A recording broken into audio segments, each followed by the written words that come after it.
Hello everyone, I wish you peace and happiness. Are you all healthy? Today, I will continue to tell you about the difficult, scarce and challenging days of Huyen and her mother. It was late at night, and the fog covered the quiet village road. After the doctor at the commune health station advised urgent transfer to the provincial hospital for further treatment, they did not hesitate, bent down, and carried Huyen on his back. Huyen was still unconscious, her face pale, and her hands hanging loosely on his shoulders. Next to them, Micah tightly held a small flashlight, walking in shining light to each step ahead. The dirt road was rugged, pitch black, with only the sound of insects chirping and his heavy breathing echoing through the night. Despite his shirt soaked with sweat, he clenched his teeth and walked quickly, hoping to get Huyen to the provincial hospital in time for the doctors to save her. Micah, while lighting the way, softly called out, "Mom, hang in there," making the silent night even more poignant. Having traveled a very long distance, De and Apo's legs were heavy with exhaustion. When all three of them reached the village gate, faint lights shone from the village post ahead. Seeing Huyen still unconscious, he gently knelt down and carefully sat her to rest beside the concrete pillar at the village gate. Huyen leaned her back against the pillar, her head tilted to rest on his shoulder, her breathing weak and interrupted. De sat close by to prevent her from falling, his face pale from fatigue, sweat streaming down his forehead despite the cool night. His chest heaved with each hurried breath after the long journey carrying Huyen. Micah sat nearby, still holding the flashlight tightly, her red eyes looking at her mother and then at De with a worried expression. Taking a few minutes to catch his breath, De took a deep breath and then bent down carefully to lift Huyen onto his back again. Her arms hung loosely over his shoulders, her head still resting on his broad shoulder, her face pale and lifeless. Micah tightly gripped the flashlight in her hand, walking closely beside him, silently illuminating the path ahead. No one spoke, only the heavy footsteps echoing through the silent night. Despite his exhausted legs, aching shoulders, and increasingly labored breathing, De clenched his teeth and kept walking. The three of them silently moved along the long road toward the provincial hospital, carrying a fragile hope that Huyen would arrive in time to be saved by the doctors. After a long journey that seemed to have no end, the provincial hospital gate finally appeared under bright lights. Seeing the hospital right in front of him, De felt a surge of strength. He tightly held Huyen on his back and hurriedly stepped through the gate. Micah, holding a flashlight, anxiously ran after them, tears streaming down her cheeks. As soon as they reached the emergency department, De gently laid Huyen on the hospital bed. Her face was pale, her eyes still closed, and her breathing was weak. He stood close beside her, one hand holding Huyen and Apo's cold hand, the other continuously calling her name in worry. In the emergency room, the white light shone brightly in the morning. Micah stood close to the hospital bed, her small hands tightly holding Huyen and Apo's hand. Huyen and Apo's cold and weak hand made the girl even more frightened. Tears silently rolled down Micah and Apo's innocent cheeks. She bowed her head and softly called out in quote, "Mom, please wake up," end quote. Her trembling voice echoed through the emergency room. Micah pressed her mother and Apo's hand against her cheek, crying and hoping that her mother could hear her call. De stood beside them, feeling a lump in his throat as he watched the mother and daughter. He was exhausted from the long journey, his face still pale, but his eyes never left Huyen. He only hoped that the doctors could help her overcome the danger so that Micah could once again see her mother and Apo's familiar smile. Early in the morning, the first sunlight filtered through the hospital window. After a long night of vigil outside the emergency room, De gently carried Huyen back to the regular ward as the doctor had advised. His steps were slow and careful, as if afraid to hurt her. When he reached the bedside, he gently bent down and laid Huyen down. He straightened the pillow for her to lie properly, then looked at her still tired face with a worried expression. He turned to Micah, softly instructing her, end quote, Micah, stay here and watch over Mom, don't run anywhere. Call the doctor immediately if anything happens, end quote. Micah nodded, her eyes still red from crying all night. The girl sat down beside the bed, holding her mother Huyen's hand tightly. De looked at mother and daughter for a moment before finally stepping outside with peace of mind. He went to the doctor's station, knocked gently, and called the doctor to examine Huyen again. In his heart, he only hoped that the doctor would bring good news, that Huyen had survived the danger and would wake up soon. The doctor and nurse entered the hospital room. The morning sunlight gently shone through the window frame, but the room was still filled with anxiety. The doctor approached the bed and gently checked Huyen and Appo's condition.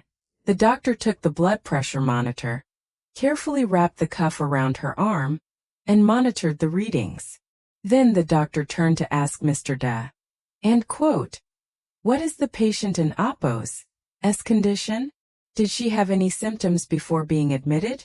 End quote.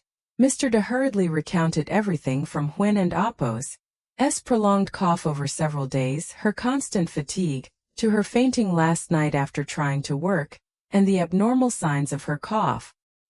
He also mentioned the journey of carrying Huyen from the commune health station to the hospital during the night. The doctor listened, nodded, and checked again.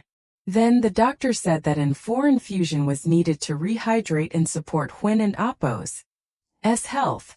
The nurse prepared the equipment, gently found a vein on her arm, and inserted the IV. Micah stood beside her, holding her mother and Appo's remaining hand, silently watching each drop of fluid flow down. Huyen is still lying motionless on the hospital bed, her eyes closed, her face still pale after exhaustion. The drip from the bottle slowly drips drop by drop, but she still shows no signs of waking up. Micah sits beside her, her small hands holding her mother and Appo's hand, occasionally leaning down to softly call, end quote, Mommy, end quote. Seeing Huyen lying silently, Mr. Da and Appo's heart grows more worried. He steps out of the hospital room, walking down the corridor to the doctor and Appo's on-call room.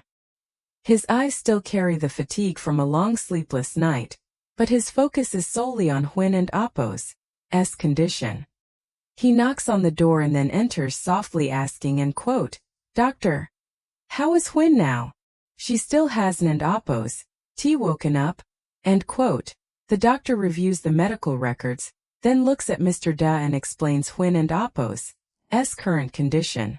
Da stood silently, listening to every word, his hands clenched tightly with worry. He only hoped for good news to tell Micah that her mother would recover soon. After asking a few more questions about Huyen and Appo's illness, the doctor advised him to continue monitoring, let Huyen rest, and wait for her body to recover. Da bowed his head in gratitude and returned to the hospital room, where Micah was still sitting beside her mother, holding her hand without letting go. Brother Da left the doctor and Appo's room and returned to the hospital bed. Seeing Micah still sitting beside the bed, her eyes red and teary from worry, he gently approached her. End quote, Micah, go wash your face for a bit. You and Appo's been awake all night and Haven and Appo's rested and you and Appo's all dirty. End quote. Micah obediently nodded. Brother Da bent down, picked her up, and took her to the hospital and Appo's restroom. After a sleepless night, Micah and Appo's small body was exhausted, but she still tried to turn her head to look at the bed where Mother Huyen was lying. When they arrived, he placed Micah down, gently washed her hands and feet with clean water. He took a towel to wipe Micah and Appo's face, removing the remaining tears on her innocent face. Carefully, he brushed her messy hair and softly said, end quote, Micah, be good. Mom is being taken care of by the doctor. You need to rest so you can stay with Mom. End quote. Micah nodded softly, her small hand holding Brother Da and Appo's hand. The two quietly returned to the hospital room, where Huyen still lay peacefully on the bed, waiting for a new day with hope that she would wake up soon. Back in the hospital room, De saw Micah sitting obediently beside her mother. He gently helped the girl sit down on the small chair next to the bed, then took off her hair tie. He carefully gathered Micah and Appo's messy hair and gently tied it into a small bunch at the front. His rough hands from farm work still moved very gently, afraid of hurting the girl. Micah sat still, her eyes still focused on her mother Huyen lying on the bed. After tying her hair, De softly patted Micah and Appo's head and then turned back to the hospital bed. He sat down and took Huyen and Appo's hand. Her hand was still weak, but that warmth made him feel a little more reassured. Micah climbed onto the bed very gently, lying close to her mother. She wrapped her arms around Huyen and Appo's arm, pressing her face against her mother as if trying to pass on a little warmth. On one side, the drip machine was quietly delivering drops, and on the other side, the gentle breathing of the two beside her could be heard. De sat beside, one hand still holding Huyen and Appo's silently watching the mother and daughter. The doctor returned to the patient and Appo's room to examine Huyen. The doctor approached the bed, gently checked her pulse, measured her blood pressure, observed her pupils and quietly asked if she was responsive. Huyen remained still, her eyes closed, breathing more steadily than before, but she had not yet regained consciousness. The doctor turned to Mr. Da, who was standing beside the bed, and said, "Her vital signs are now more stable. Her blood pressure and pulse are within safe ranges. However, Huyen and Appo's body is still very weakened after a long period of overexertion and lack of proper rest. We will continue for fluids, monitor her closely, and wait for her to gradually recover." The doctor added, "During this time, please let the patient rest. If she regains consciousness, shows signs of difficulty breathing, high fever, severe pain, or any abnormal symptoms, inform the medical staff immediately." Hearing the doctor and Appo's explanation, Mr. Da nodded softly. Although he still felt worried, he was somewhat reassured to know that Huyen and Appo's condition was temporarily stable. The brother pulled the wooden chair closer and sat beside the hospital bed. He slowly took out a stack of old, carefully folded money from his pocket. Gently he placed the money in his palm and quietly counted each bill, including small denominations and remaining coins. After counting multiple times, he let out a soft sigh. The little money left was hardly enough, while there were still hospital fees, medication costs, and many other expenses to cover for Huyen. He bowed his head, looking at the worn bills, his calloused hands tightening slightly.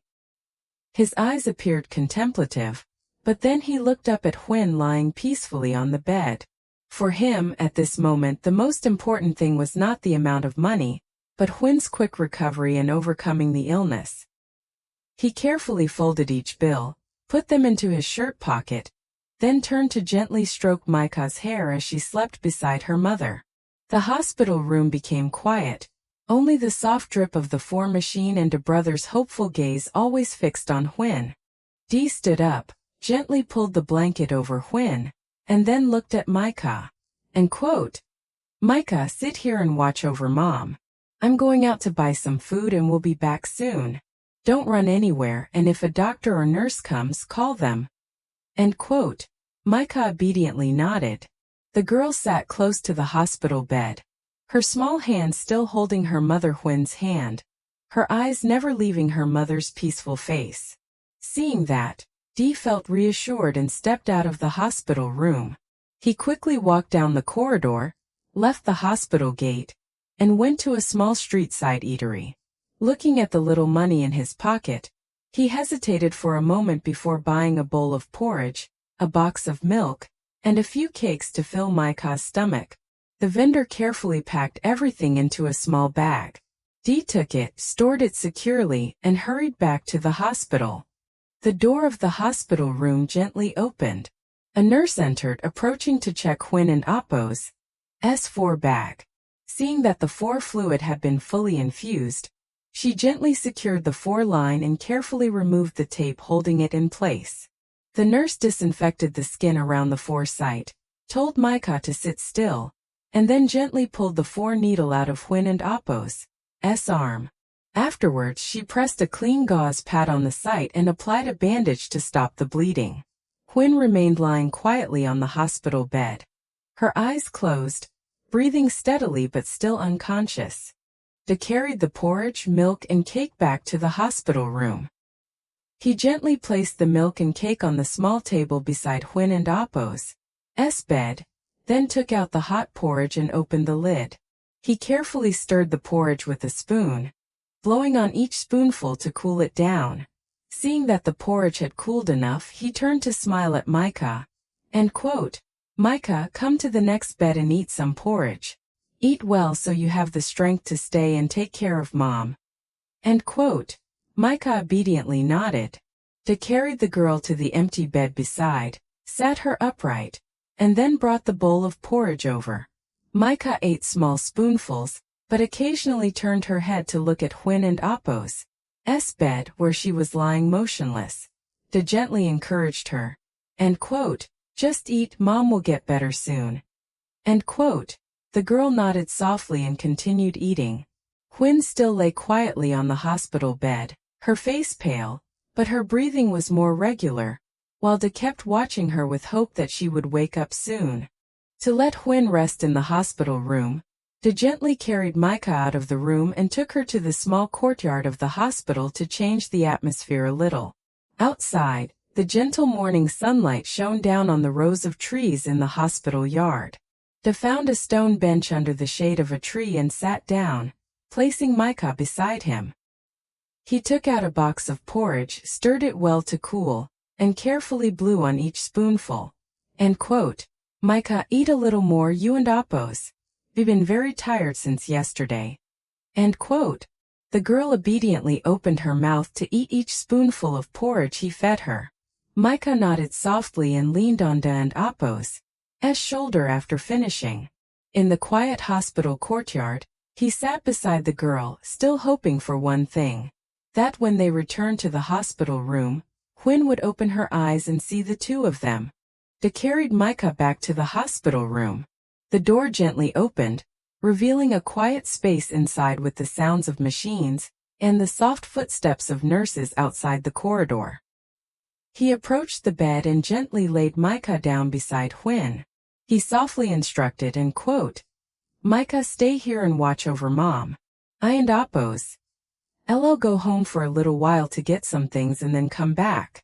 If anything unusual happens to Mom, you run straight to the nearby nurse station and call the doctor, understand?" End quote. Micah opened her eyes wide to look at him, then obediently nodded. The girl reached out and held her mother Huyen and Apo's hand, lying close as if afraid her mom might wake up and not see her. They looked at the mother and daughter for a long time, then finally turned away with peace of mind. There was still a bowl of porridge on the table that Micah hadn't and Apo's tea finished. He carefully covered it and took it with him to bring home for Pippi. He knew that since yesterday, the little dog had also been eagerly waiting for everyone to return. Before leaving the hospital, Mr. De went to the doctor and Apo's duty room. He knocked on the door and gently said, and quote, "Doctor, I have to go home for a while. Please keep an eye on Huyen and Apo's condition. If she wakes up or if anything unusual happens, I hope you can help." End quote. The doctor nodded and reassured him, and quote, "Don and Apo's, worry, we will monitor the patient. If anything happens, we will handle it immediately." End quote. Hearing this, Mr. De bowed his head in thanks and then left the duty room. He looked back at the hospital room one last time, where Huyen and Micah were lying next to each other, before quietly leaving the hospital to go home. "I bow my head to thank the doctor and then leave the emergency room. Before leaving the hospital, I turn back to look at the hospital room once more.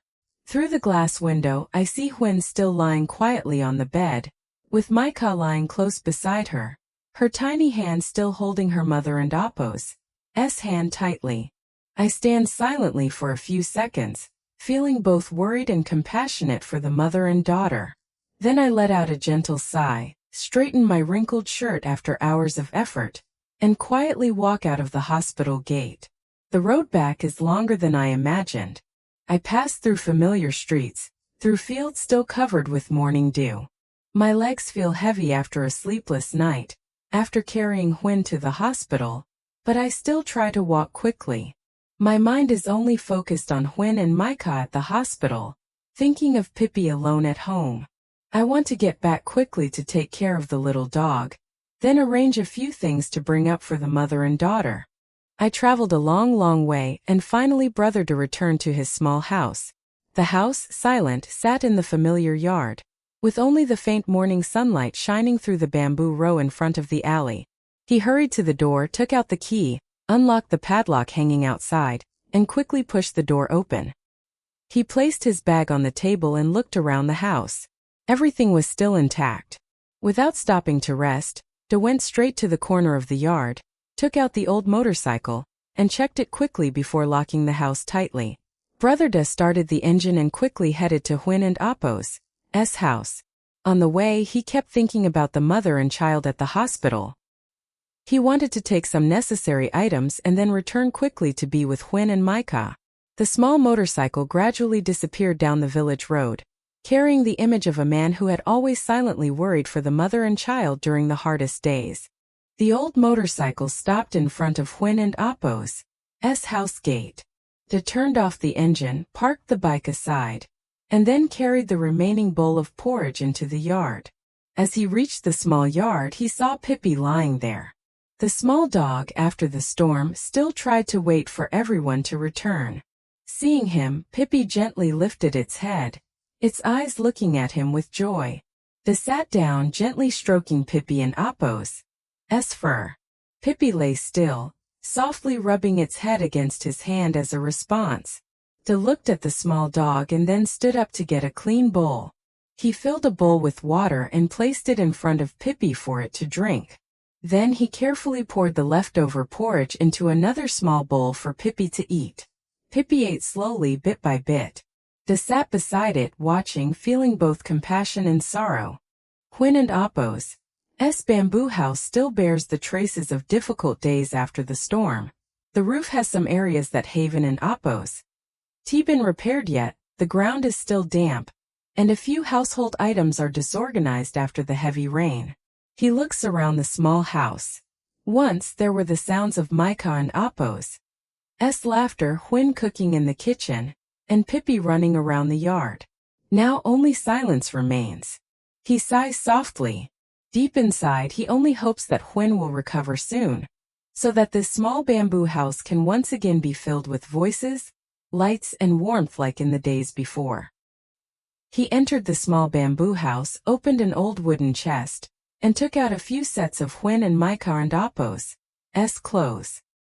He hurriedly folded each set and carefully placed them into a plastic bag to take to the hospital for the mother and child. The house was still in disarray after the storm. The damp bamboo walls, the rain-stained roof, and a few household items in the corner had not yet been tidied up. De looked around and suddenly felt more compassionate for Huyen. She had to face too many hardships alone. Ready, he returned to Pippi and Apo's place. He took a piece of cardboard and laid it on the dry floor, then gently picked up Pippi and placed her on it. Because her hind legs were weak, Pippi could only lie still and look at him with gentle eyes. He brought the bowl of porridge and water back, placing them right in front of Pippi, and quote, "Be good at home, Pippi. Finish your porridge and then rest." End quote. He gently stroked Pippi and Apo's head with his hand, his eyes full of love. Pippi softly tucked her head into his hand, as if wanting to keep him there, but then she obediently lay still. De stood up, grabbed his bag of clothes, looked at the small house one last time.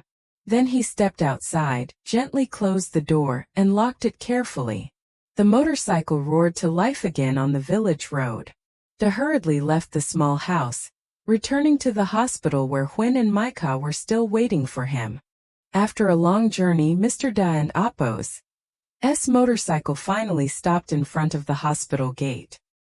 He turned off the engine, parked the bike neatly to one side, and hurriedly took the bag of clothes he had prepared from home. Without resting, Mr. De quickly walked through the hospital gate, along the familiar corridor toward Huyen and Apo's hospital room. The plastic bag containing a few sets of clothes was light in his hand, but his heart was heavy with worry. Upon reaching the door, he gently pushed it open. His eyes immediately looked toward the bed. Huyen was still lying quietly, her eyes closed, her face still tired. Next to her, Micah was lying close to her mother, a small hand holding Huyen and Apo's, as if afraid that her mother would wake up and not see her. Seeing Mr. De return, Micah gently sat up. He placed the bag of clothes on the small table beside the bed, and then approached the mother and daughter. I and Apo's am back. His gentle voice echoed in the quiet hospital room. He looked at Huyen, then at Micah, with only the hope that the day of reunion for the three of them would come soon. De sat down beside the bed, opened the bag he had brought from home. He took out a small piece of bread and handed it to Micah. Micah ate a little of the bread. Micah took the bread with both hands. The girl sat next to her mother, slowly eating small bites. But after a few bites, Micah looked over at Huyen lying still on the bed, her eyes still closed. She tore a small piece of bread and turned to her mother. Mom, eat the bread. Micah gently brought the piece of bread close to Huyen and Apo's mouth, just like when her mother used to take care of her and feed her.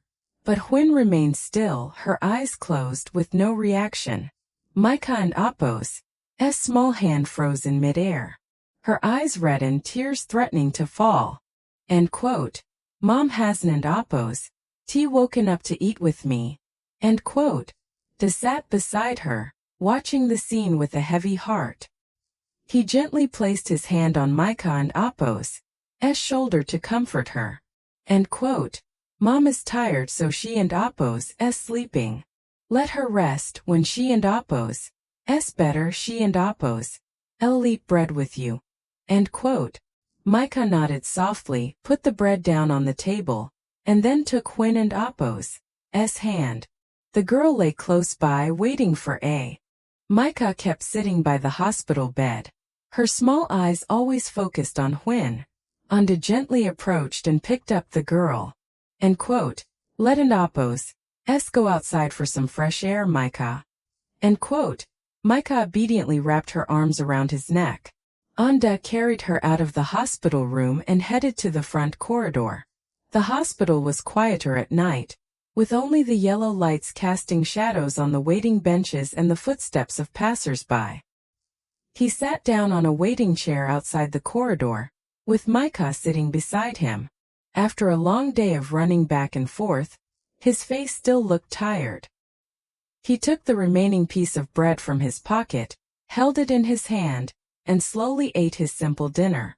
The dry piece of bread was eaten quickly, but his eyes occasionally looked toward the door of the hospital room, where Huyen was lying inside. Micah sat close beside him, silently watching him. She understood that Anda was also very tired, but since her mother fell ill, he had never left the two of them. A moment later, the doctor and nurse returned to the hospital room to check Huyen and Apo's condition. The doctor gently took her blood pressure, checked her breathing, and observed her reactions.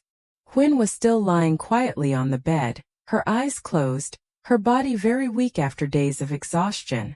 De stood beside her, his eyes never leaving Huyen.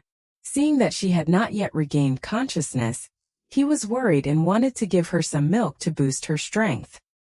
He took the carton of fresh milk he had bought, carefully brought it to her mouth, and gently squeezed small amounts. However, Huyen still couldn't Apo's drink on her own, and the milk kept spilling out.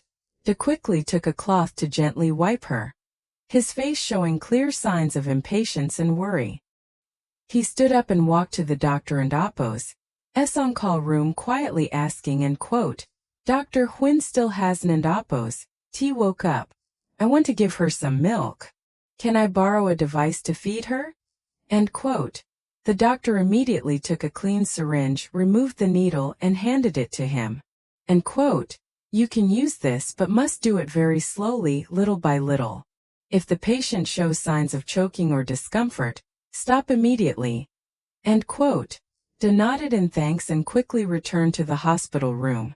He sat down beside Huyen, opened the milk box, drew some milk into the syringe.